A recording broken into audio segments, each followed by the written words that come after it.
જય શ્રી કૃષ્ણ મિત્રો, કેમ છો બધા? તમારું સ્વાગત છે ફરીવાર અભિષેક એજ્યુકેશન ગુજરાતી નામની યુટ્યુબ ચેનલમાં. બીજા મિત્રો, ધોરણ 12 બીએમાં આપણે જોવાના છીએ કયા ક્વેશ્ચન તમને ભલે તમે કોઈ પણ રેન્જમાં આવતા હોય, કોઈ પણ માર્ક્સની રેન્જમાં આવતા હોય, તમને આ ક્વેશ્ચન તો કરીને જ જવાના છે, બરોબર છે. આ બીએની મારી બુક છે, બરોબર છે. હવે જો તમારે શું છે, એક સવાલ જે છે એ બહુ જ થાય છે, બરોબર, કે બીએનું પેપર અઘરું આવશે કે નહીં, રાઈટ? તો જો પર્સનલી આ એનો આન્સર હું તમને આ વિડીયોમાં આપવાનો છું, બરોબર છે. તો યસ, સ્ટેટનું પેપર વિશે ઘણાને પેલું હતું કે યાર સ્ટેટ અઘરું નીકળશે. સ્ટેટ તો મેં તમને કીધું હતું કે યાર અઘરું નહીં નીકળે, બરોબર. પણ બીએનું શું અઘરું નીકળશે? બીએનું નહીં તો કયું અઘરું નીકળશે? ઇંગ્લિશનું કે એ હું તમને વચ્ચે જણાવીશ. કેમ? કારણ કે હું અત્યારે કહી દઈશ ને તો તમને જે મેઇન છે ને આમાં એ તમે ધ્યાન નહીં આપો, રાઈટ? તો ચાલો શરૂઆત કરીએ.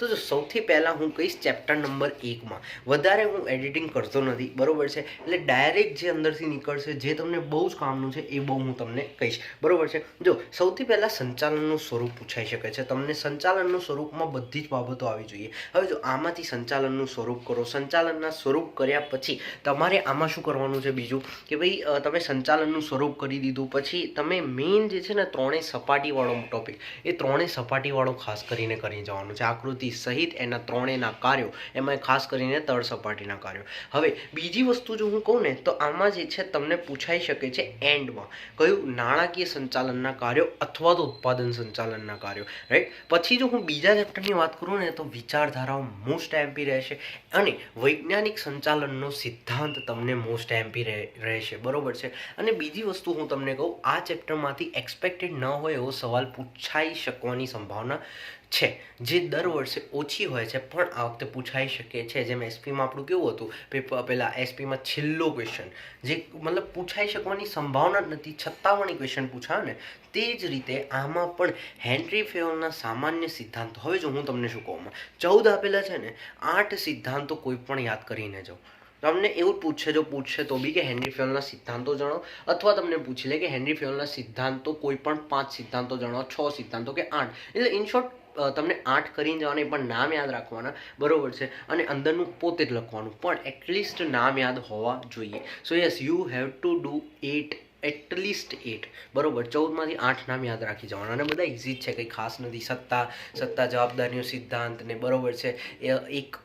એક વાક્યતાનો સિદ્ધાંત ને ખાસ કરીને કરજો. દોરવણીની એક વાક્યતા હોય, હુકમની એક વાક્યતા હોય, એ બધી શિસ્તનો સિદ્ધાંત, સત્તાની રૈખિક સાંકળ, એ બધું ઇઝી જ છે. તો ખાલી નામ યાદ રાખી જાઓ, અંદરનું જાતે લખશો તો પણ ચાલશે. અને બીએનું પેપર પ્રેઝન્ટેશન જોઈ લીધું હશે, એમાં પણ તમે આપણું, તો પછી તો વાંધો જ નથી, ખાલી નામ જ યાદ રાખો, બરોબર. પછી ત્રીજો ચેપ્ટર બહુ જ એમપી, છેલ્લો ક્વેશ્ચન છેલ્લા ભાગમાં તમને જોવા મળશે. એક ક્વેશ્ચન, એમાં આયોજનની પ્રક્રિયા તો ઉતારી જ દેજો માઇન્ડમાં તમારા, આયોજનની પ્રક્રિયા. હવે જો કયો સવાલ છે કે જે અનએક્સપેક્ટેડ છે છતાં પણ પૂછાઈ શકે છે, તો એ છે તમારો કયો ઘટકો, બરોબર. છેલ્લો ક્વેશ્ચન એ તમારો ચોપડીમાં મતલબ કરવાનું છે. આના અલાવા આઈએમપી આપેલા છે એ તો કરવાના જ છે. જો કે ચેપ્ટર કંઈ છે નહીં, 4 ક્વેશ્ચન, 5 થી 6 ક્વેશ્ચન છે, એનાથી વધારે ચેપ્ટર નથી.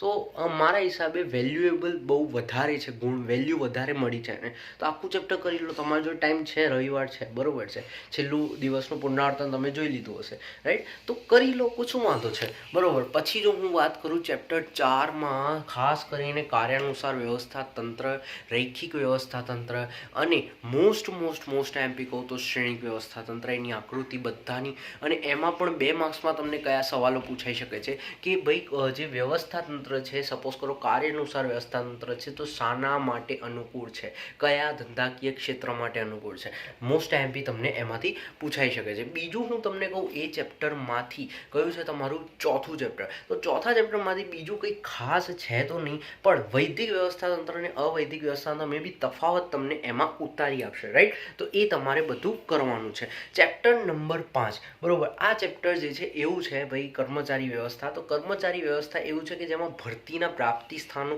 બંને કરીને જવાના છે. નામ બી તમે કર્યા હશે, નામ ખાલી હું તમને કહું છું, તો પણ તમારો બેડો પાર્ટ છે આ ચેપ્ટરમાં, બરોબર છે. પછી બીજું આમાં તમારે પસંદગીની પ્રક્રિયા, હોટ ફેવરેટ ક્વેશ્ચન છે, બરોબર છે. હોટ ફેવરેટ કહું છું તમને, મોસ્ટ આઈએમપી કરીને જો મે બી કાલે જોવા મળે, બરાબર. તો એ તમારે આમાં કરવાની છે પસંદગીની પ્રક્રિયા, બરાબર. બીજું એ ચેપ્ટરમાં તમને તફાવત કરવાનો છે વિકાસ અને તાલીમ વચ્ચેનો તફાવત, રાઈટ. એ ચેપ્ટરમાંથી એક જ છઠ્ઠું ચેપ્ટર જે હશે તમારું દોરવણી મોટું ચેપ્ટર છે, રાઈટ. પણ અનએક્સપેક્ટેડ ક્વેશ્ચન પૂછાઈ શકે છે. નિરીક્ષક વિશે તમને પૂછાઈ શકે છે, બરાબર છે. નિરીક્ષકના જે કાર્યો હોય છે, પછી આપણા જે નેતૃત્વના કાર્યો હોય છે, નેતૃત્વની મીન્સ લાક્ષણિકતાઓ, એ તમને પૂછાઈ શકે છે.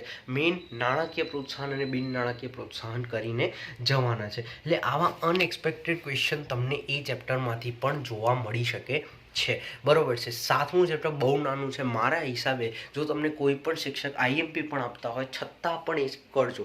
અનએક્સપેક્ટેડ સવાલો તમને કોઈ પણ શિક્ષક એ આઈએમપી નહીં આપે. કહ્યું કે ભાઈ સપોઝ તમને 2 માર્ક્સમાં પૂછી લીધું કે ભાઈ અંકુશ એ વિધેયાત્મક પ્રવૃત્તિ છે, સમજાવો. તો ભાઈ તમે ક્યાંથી લખશો? કારણ કે તમે આઈએમપી કર્યું છે. અંકુશ એ રચનાત્મક પ્રવૃત્તિ છે, સમજાવો. તો તમને આખું ચેપ્ટર એના માટે રીડ કરવું પડશે, રાઈટ. હવે જો હું અત્યારે જ વિડીયોની વચ્ચે જ હું તમને કહી દઉં કે પેપર કેવું નીકળશે, રાઈટ. તો જો પેપર અઘરું નીકળવાની સંભાવના છે. This is my personal view. અને હું એમાં ખોટો પણ પડીશ, બરાબર. તો પણ મને સાબિતમાં હું એક્સેપ્ટ કરું છું એ વાતને. પણ પેપર એક લેવલનું નીકળવું જોઈએ. પહેલું પેપર હતું, મેં તમને કીધું નહીં નીકળે. બીજું મેં પણ આવીને કીધું હતું સ્ટેટનું નહીં નીકળે. એસપીમાં ઇકોમાં પણ કીધું હતું નહીં નીકળે. ઇકોના પેપર સોલ્યુશનમાં બી કીધું હતું, એસપીનું પણ નહીં નીકળે. પણ એક પેપર હું તમને સ્ટાર્ટિંગથી કહેતો આવ્યો છું, એ પેપર છે બીએનું પેપર. બીએનું પેપર અઘરું નીકળવાની સંભાવના ઘણી કરી રહેલી છે, રાઈટ. તો તમને પ્રિપરેશન કઈ રીતે કરવાની છે? તો જે તમે કરવાના છો એ જ કરવાની છે, પણ થોડું ડિટેલમાં કરવાની છે. અનએક્સપેક્ટેડ ક્વેશ્ચન તમારે વધારે કરવાના. જેમ કે મેં તમને કીધું હેનરી ફેયોલના સિદ્ધાંતો મે બી પૂછાઈ જાય, બરાબર. કારણ કે આ બોર્ડવાળાઓનો નિયમ છે કે બોસ એક પેપર તો અઘરું કાઢશે, અને આ વખતે સ્ટાર્ટિંગથી જ બીએના પેપરની સંભાવના વધારે છે. So it's my personal view, બરાબર. જો તમને લેવું હોય તો લેજો, ના લેવું હોય તો તમારી ઈચ્છા, રાઈટ. યસ, બાકી મારો પર્સનલ વ્યૂ છે કે યસ, બીએનું પેપર એક લેવલવાળું કાઢી શકે છે. લેવલ મીન્સ કેટલું અઘરું કે 5 જનરલી 5 થી 7 માર્ક્સનું દરેક પેપરનું અઘરું હોય.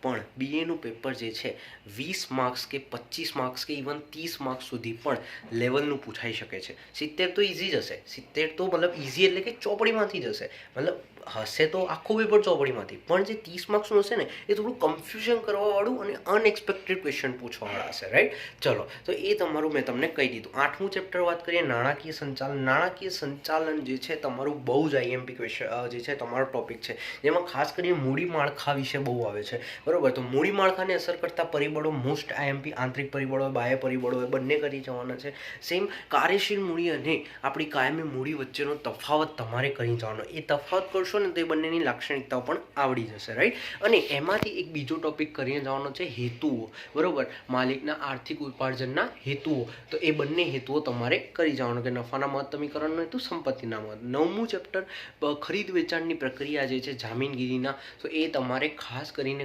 જવાની છે. બીજું 9મા ચેપ્ટરમાંથી કંઈક ખાસ પૂછાય એવું છે તો એનએસડીએલ અને સીડીએસએલ વિશે, તો એ તમારે કરીને જવાની છે. ત્રીજું એમાંથી પૂછાય એવું છે શેર બજારના કાર્યો વિશે, એ પણ તમારે કરીને જવાનું છે. અને ચોથું એમાંથી પૂછાય એવું છે સેબીના કાર્યો છેલ્લા, બરોબર છે. એ બધું એમાંથી પૂછાઈ શકે છે. અને 2 માર્ક્સના ક્વેશ્ચનમાં જો હું વાત કરું તો એમાં સેબી વિશે પૂછાઈ શકે કે સેબીના 3 હેતુઓ જે આપણને આપ્યા છે એ પૂછાઈ શકે છે. અને નાની ઘણી બાબતો, એનએસડીએલનું ફૂલ ફોર્મ, સીડીએસએલ એની સ્થાપના, બધું જ તમને ફૂલ ફોર્મ, ડિપોઝિટરી પાર્ટિસિપન્ટ, આ બધું તમને 1-2 માર્ક્સમાં પૂછાઈ શકે છે. અનએક્સપેક્ટેડ ક્વેશ્ચન આવવાની મેં તમને કીધું તે મુજબ થોડું લેવલનું કાઢી શકે છે પેપર, રાઈટ. પછી જો હું વાત કરું ચેપ્ટર નંબર 10 બજાર પ્રક્રિયા, બહુ જ સારું એવું ચેપ્ટર છે. જો બજાર પ્રક્રિયામાં જો હું તમને શું કહું છું, બજાર પ્રક્રિયા સંચાલન એ એવું ચેપ્ટર છે કે જે તમને ફાવશે તો આવડશે, નહીં તો નહીં આવડે. મોટું ચેપ્ટર છે પણ ફાવશે તો આવડી જશે. છેલ્લા 4 ટોપિક મોસ્ટ એમપી છે. જાહેરાત, પછી વ્યક્તિગત વેચાણ, બરોબર છે. પછી તમારો આવશે વેચાણ વૃદ્ધિના માધ્યમો, જાહેર સંપર્ક અથવા તો પ્રસિદ્ધિ. આ 4 આઈએમપી ટોપિક તમારા હોટ ફેવરેટ એમાંથી રહેશે, રાઈટ. તો એ તમારે ખાસ કરીને જવાના છે. અને એના અલાવા એ ચેપ્ટરમાં ઘણું ખરું છે. બધા પ્રક્રિયાના કાર્યો જનરલી પૂછાતા નથી પણ કરીને જવાના. મેં તમને કીધું ને કેટલા કરીને જવાના, 15 આપેલા છે ને, તો બસ તમે 8 કરીને જાઓ, બસ બહુ થઈ ગયું. પૂછાઈ ગયું તો ઠીક છે, ખાલી નામ જ કરીને જાઓ ને, વધારે શું કામ કરવું છે, રાઈટ. બીજું કશું એમાંથી કરવાનું કરવાની જરૂર નથી, પણ યસ મેં તમને કીધું ને કે આટલું તો કરીને જવાનું જ છે. વધારે કરવું હોય તો તમારી ઈચ્છા, પણ આટલું તો કરીને જ રિઝર્વેશન માટે, રાઈટ. 11મું ચેપ્ટર છે ગ્રાહક સુરક્ષા વિશે. ગ્રાહક સુરક્ષા, ગ્રાહકને મળવાપાત્ર રાહતો અને જે આપણી ત્રિસ્તરીય જે છે સંસ્થાઓ, એ તમારે ત્રિસ્તરીય અદાલત જે છે આપણી ત્રણે જે છે એ તમારે કરીને જવાની છે. જિલ્લા કક્ષાનું ફોરમ, રાષ્ટ્રીય કક્ષાનું આયોગ, રાજ્ય કક્ષાનો આયોગ, એ તમારે કરીને જવાનું છે. એન્ડ એ ચેપ્ટરમાંથી બીજું કંઈ ખાસ જે છે એ પૂછાવા લાયક જેવું લાગતું નથી, રાઈટ. પછી જો હું 12મું ચેપ્ટર વાત કરું, આપણું 12મું ચેપ્ટર તમારું હશે એ ધંધાકીય પર્યાવરણ. ધંધાકીય પર્યાવરણમાં કંઈ ખાસ કરવા જેવું નથી, પણ આખું ચેપ્ટર તમારે કરવું જોઈએ. એમાં કંઈ હું તમને આઈએમપી નહીં આપી શકું, કેમ કારણ કે છે 4 ચેપ્ટર. એમાં જે ક્વેશ્ચન છે એ બહુ લિમિટેડ છે. ઉદારીકરણ વિશે, ખાનગીકરણ વિશે, વૈશ્વિકરણ વિશે, અને છેલ્લું તમારું હશે ધંધાકીય પર્યાવરણના આર્થિક પરિબળો, અથવા તો 1/5મું કે અન્ય પરિબળો. અન્ય એટલે કે બધા ગયા. હું જનરલી ધંધાકીય પર્યાવરણના 2 જ પરિબળો બોલું છું, આંતરિક અને બાહ્ય તો છે જ, પણ આર્થિક પરિબળો અને અન્ય પરિબળો. કેમ? એક ક્વેશ્ચન આર્થિક પરિબળોનો, એક ક્વેશ્ચન બીજા બધાને મિક્સ કરો. પછી એક ક્વેશ્ચન તમારો નીકળે કે ધંધાના ધંધાના પ્રત્યે પેલાનું મહત્વ. તો એ બધું છે કે ભાઈ એ તો તમારે કરી જવાનું છે. એમાં પણ 11મા ચેપ્ટરમાં એક સવાલ એ હશે ગાંધીજી વાળો, બરોબર છે, ટ્રસ્ટી વાળું, કે ભાઈ ગ્રાહક સુરક્ષા ટ્રસ્ટીશીપનો સિદ્ધાંત, બરોબર. તો એ તમારે ગાંધીજીએ કયા ગ્રાહક વિશે વિચારો કરેલા એ તમને એ ચેપ્ટરમાંથી પૂછાઈ શકે છે. બાકી એ ચેપ્ટરને હું જોઈ લઉં તો એ ચેપ્ટરમાંથી કંઈ ખાસ બીજું મને લાગતું નથી કે પૂછાઈ શકે, બરોબર છે. યસ, આ મેં કીધું જોયું કંઈક ચેપ્ટરમાં રહેલું હતું. એક સવાલ, બંને સવાલ રહેલા એ તમને કરવાના છે. કયા હતા? પહેલું હકો અને બીજો ફરજો. યસ, મને એટલા જ માટે ડાઉટ હતો, દેટ્સ વાય મેં એ બુકમાં જોઈ લીધું. હકો અને ફરજો તમારે કરવાની રહેશે. ગ્રાહકના 6 હકો, ઇવન જે 2 આપેલા છે ને એક્સ્ટ્રા, એ પણ કરીને જવાના, બરોબર. પછી ફરજો તમને આપી છે બધી કરીને જવાની, 10 એ 10, 11 11 જે આપેલી છે. બસ આ વિડીયોમાં રાખી આટલું મેં મારો મત આપી દીધો છે. પેપર વિશે જોઈ લેજો તમે. આઈ હોપ તમે આખો જોયો હશે. કેમ વચ્ચે આપ્યો એ પણ કહી દીધું, બરોબર. કારણ કે તમે એ ક્વેશ્ચન નહીં સાંભળો ત્યાં સુધી તમને ખબર નહીં પડે કે કેવું લેવલનું પેપર નીકળશે. તો યસ, આ વિડીયોમાં રાખી આટલું. મારા હિસાબે થોડી પ્રિપરેશનને રાખજો એવી કે પેપર તમારું નીકળી શકે છે. તો મળી એક નેક્સ્ટ વિડીયોમાં, ત્યાં સુધી જય શ્રી કૃષ્ણ.